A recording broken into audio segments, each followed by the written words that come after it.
có ỉa đâu trời ta.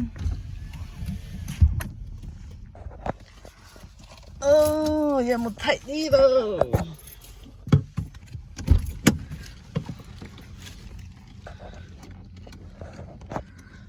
Trời ơi, này ló dày lên đây nhở, không thầy đi ra.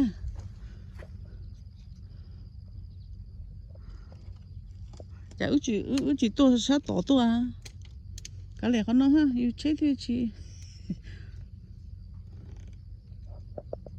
Thế này chỉ so, thế chỉ xa, yêu thế này. Chả tôi được á.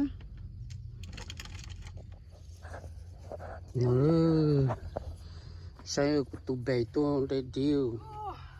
Chúng nó đi chỉ lọ à. Đi lột tiền. Lột cứ nó cho nó chế tao ứ tôi cho con này. Lấy tôi vẫn để trả ra.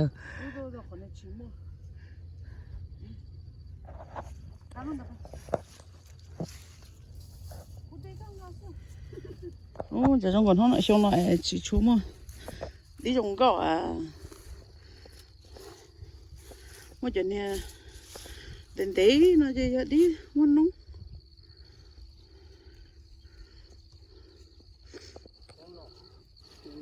Nếu có hạt chim ấy để ở lúc có chim nó cho em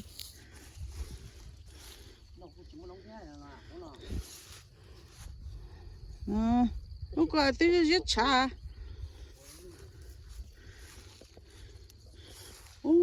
nó sẽ cơ đây tia để xem cho nên đó đó tôi chạy à cho đó có chạy nữa nếu mà cho nên nhỏ nấu mà mẹ ai đó đâu rồi rồi cho đúng đúng rồi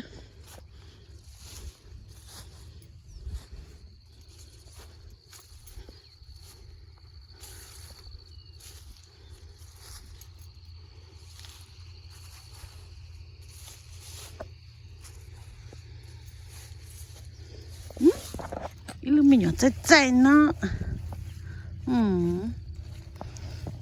đem một trong nhiều dầu xì đây mình cho nhiều sáng dữ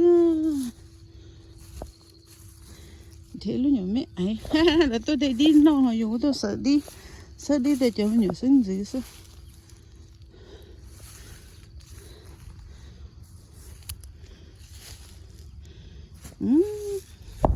ôi nhỏ nó bự trong câu trong câu à nó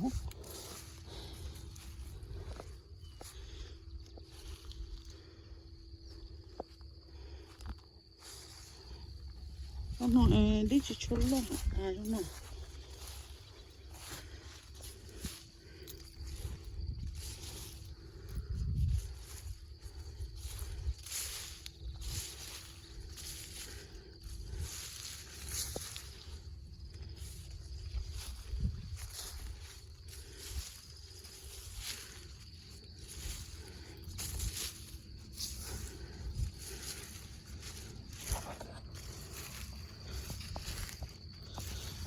sợ nó sẽ chạy đi nhà tao nó chạy đi nó tao chạy đi mà nó mà ở bên đây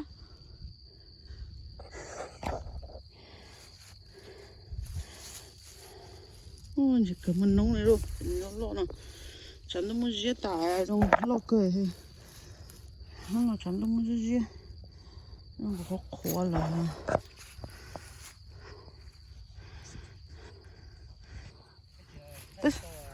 this one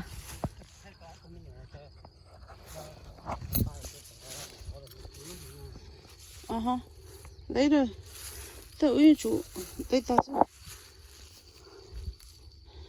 chiêu đúng tự có chúng đúng không lúc có gì nữa ha chẳng đâu hả chẳng đâu gì này cá gì đi chứ ok đúng chả lúc nào chúng có sao đây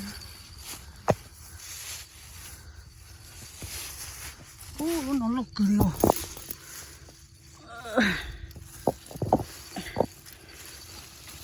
đây cả tàu lúc kia đấy chị 같이 돌어. 와우, 뭐냐까? 이리.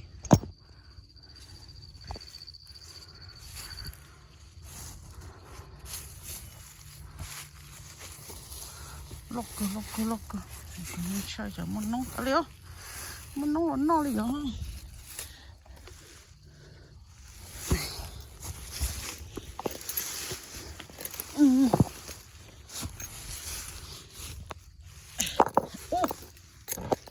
Ôi tao hư tá liô chị nó thưa với đây đa cho ba cho nó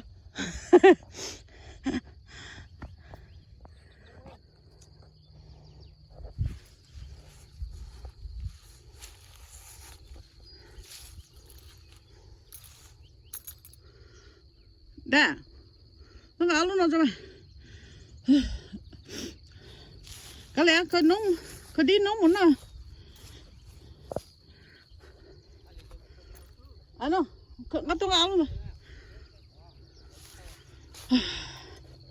cứ cả lì đi à chị nó cho em muốn nóng hay là cái gì cha cho chị muốn nóng quên thế áo nó nhở mẹ ấy bé nó nhở mẹ ấy mà đâu bé tôi mới nhở xinh gì nè thế tao ăn luôn rồi chơi luôn ăn luôn à ta ít lúc về rồi ít lúc rồi cho bằng ngay luôn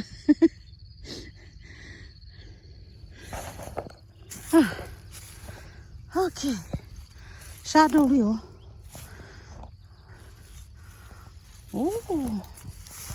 tôi là nó tăng đấy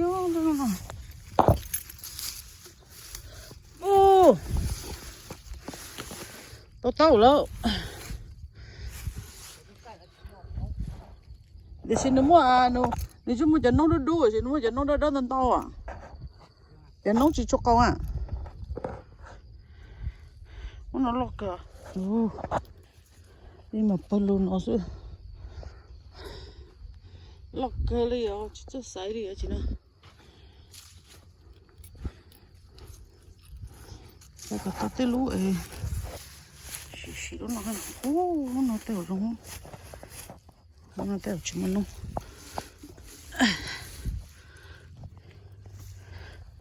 nó teo rồi họ chứ mà nó đó cho nên là chỉ ớt to chỉ xí luôn này ớt to là nên té xí luôn mà teo đấy ở trong mà nó cho nên cho chứ mà nó thôi liều thế nên chống xứ sao tên chơi chỉ tao muốn nâng hai dù trời tao cá sữa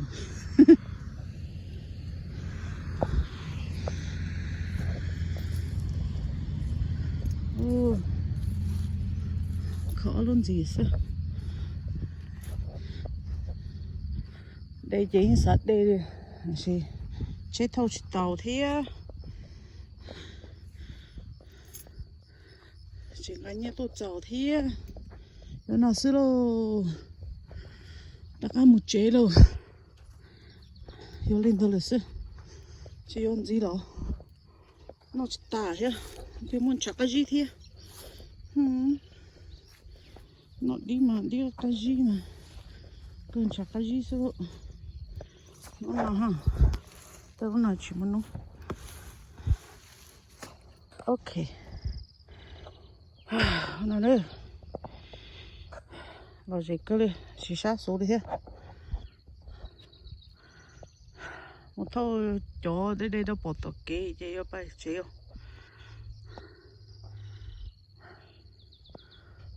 bọn đây chân tay tu nè lấy cho bọn đây ít bờ to là chỉ nhặt cá này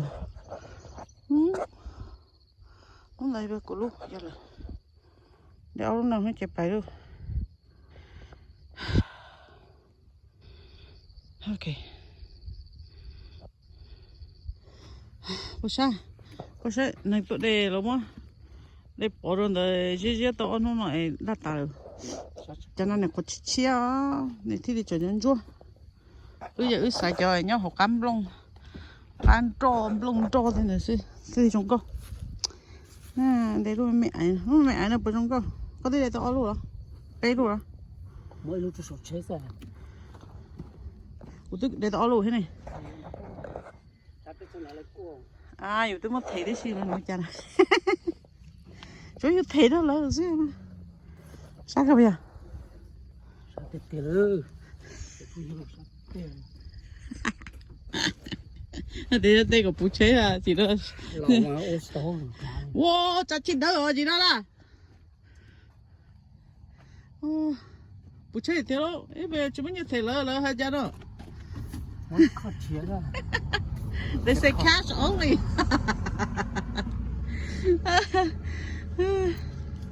nhớ tao chỉ tao ốc quá tao liệu mà mỏng đó sắp đây họ luôn nhớ mẹ anh nó ô chỉ có một có luôn nhớ đi mẹ anh chùa lo có luôn nhớ là khơi lúc thôi ha là ít luôn nhớ thôi nè hả ồ nó đã xử lý nản thật lá ô này tôi chỉ khơi luôn cơ à thì ở luôn nhớ nó à giờ trong có cái gì cái lúc trong cái nè cái lúc đó có bệnh thiếu không cái lúc này dính cái lúa to tức là cái lúc nào thì chẳng cao á cả cái lúc nào mà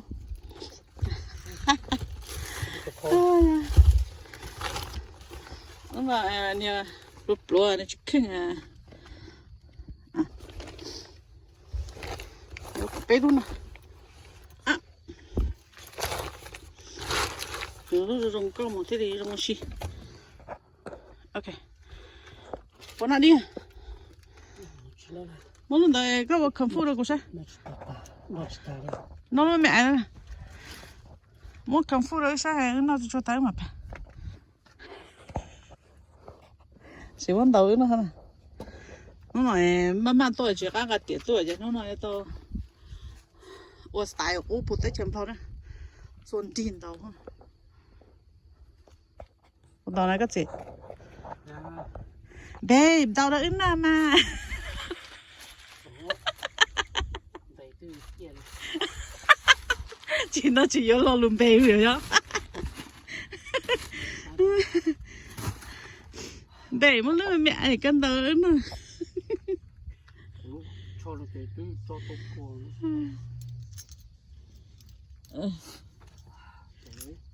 chỉ nó này chỉ có nó lo lùm bèo đi vậy nên thế chỉ nó bèo bèo chứ đi rồi ok ok ta làm tàu đứng nè nè xuân thì quá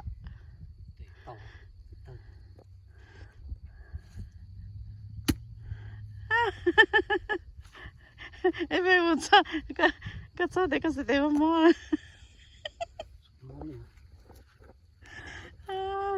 tổ lúa mà hai chân nó lẩu này à trong nó đi thì chỉ xía hả ô giờ nó đi là đi một nông sư ô chỉ trong nó rồi mất của ha ê thì chỉ cần chút tiền hả chỉ cần chút tiền à cậu kéo nó mình rồi wow 뭐야 cậu kéo nó mình rồi vậy nó我都有钱了哎我那可是我去山了的tay tiếng chùa à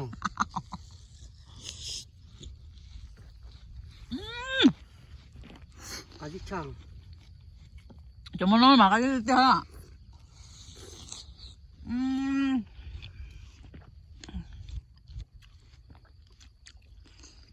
对干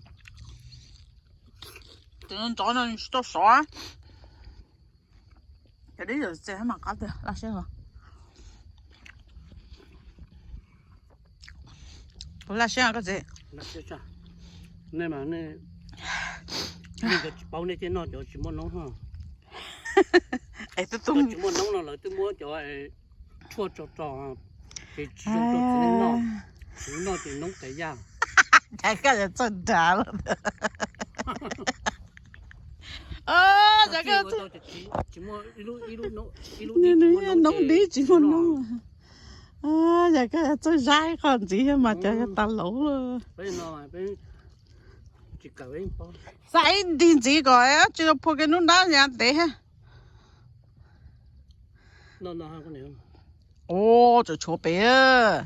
Chỉ muốn đàn nhận được phụ cái nó đá.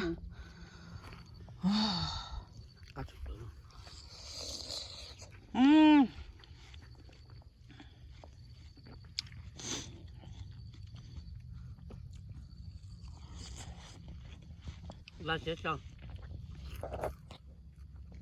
thật sự là không rõ nó chị để đi chỉ tao sợ thế thì trời thế trời thank you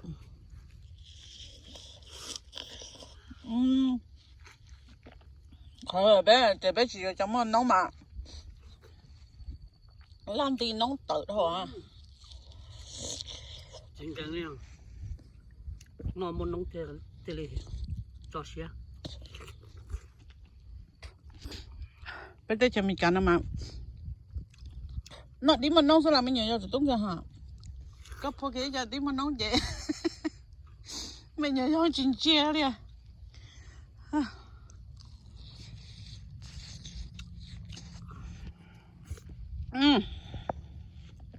anh sắp tới rồi chỉ nhớ cơ chứ chỉ nhớ tôi đều không chả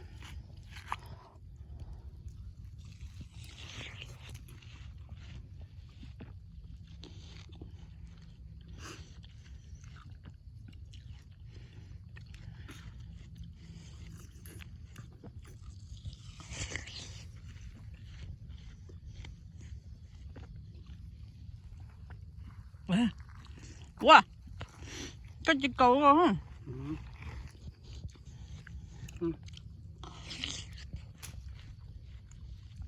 còn nữa gì mà đúng mà thật là sự thải á các cá tung lên sự thải đâu rồi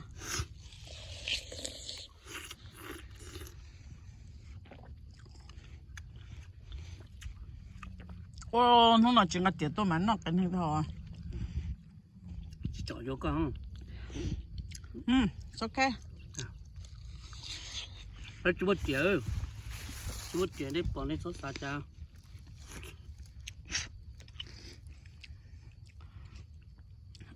đừng nói là chỉ mà đông tới nó đông lên đâu hả rồi tới nào mà đông lên đâu thì chỉ mà chỉ mà đông thì chắc là vừa đi nào là tao đó chín rồi cá thôi là có gì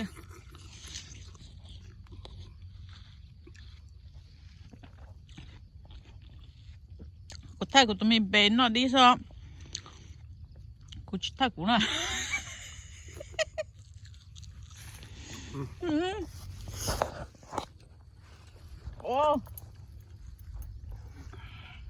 thôi đi hả đừng to thế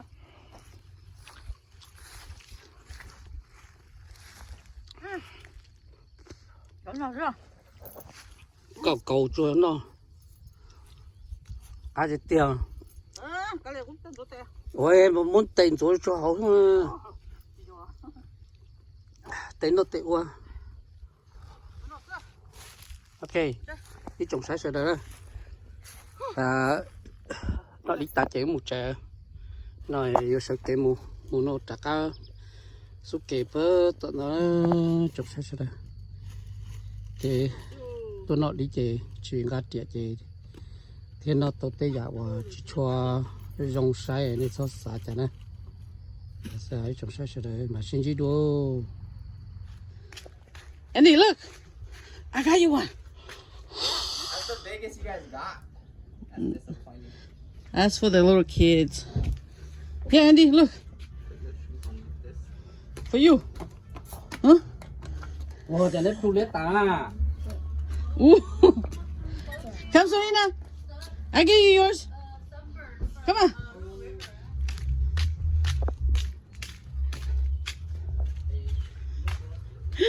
Look. Holy shit, you guys got big ones. Yeah, okay.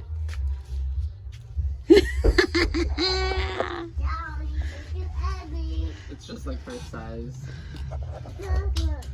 What did she say? What? Water.